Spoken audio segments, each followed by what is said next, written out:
Bago tayo magpatuloy, huwag kalimutang mag-subscribe sa aking channel.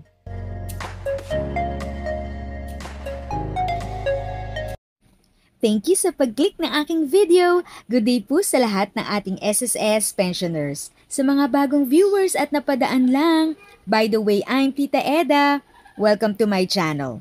Ang channel na maghatid sa iyo ng dagdag kaalaman tungkol sa government services, bagong mga balita at informative videos na galing sa legit na resources.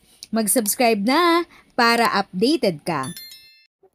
Good news po sa ating mga SSS pensioners first batch. Usually, every first day of the month nyo, nakukuha ang inyong pensyon. Pero para sa March schedule ng inyong pensyon, ito ay mas napaaga dahil alam natin na ang March 1 ay Sabado. Kaya naman bukas, February 28, makukuha nyo na ang inyong pensyon. Kaya naman po sa ating mga first batch, February 28 ay meron na po kayong makukuha. Usually 4 PM onwards ito na ibibigay. Pero maganda kung kayo ay may online banking, kung saan hindi nyo na kailangan lumabas at i-check sa ATM machine kung pumasok na ang inyong pensyon.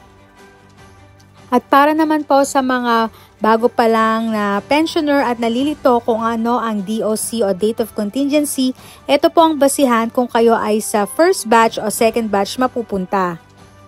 Para po sa retiree pensioner, ang Date of Contingency o DOC ay nakabase kung kailan na kumpleto ng pensioner ang qualifying conditions o petsa ng kapanganakan.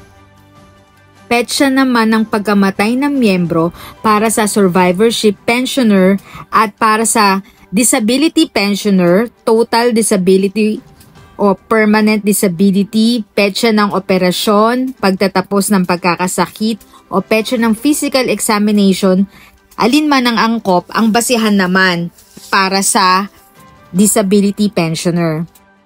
At para naman po sa nagtatanong ng release ng SSS second tranche 1,000 pension increase, wala pa din pong update sa SSS management kaya huwag maniniwala sa fake news, kaya laging tumutok sa Tita Eda's channel para sa latest update.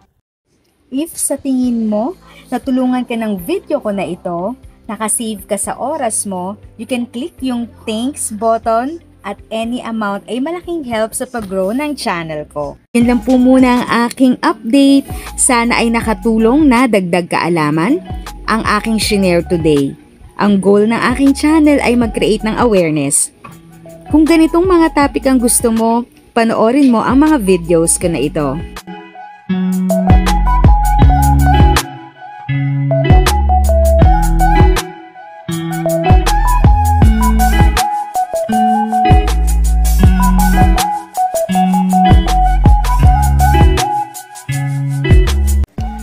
Thanks for watching! Kung may kapamilya, kaibigan o kakilala sa tingin mo ay magiging interesado sa video, please share or tag sila sa comment section.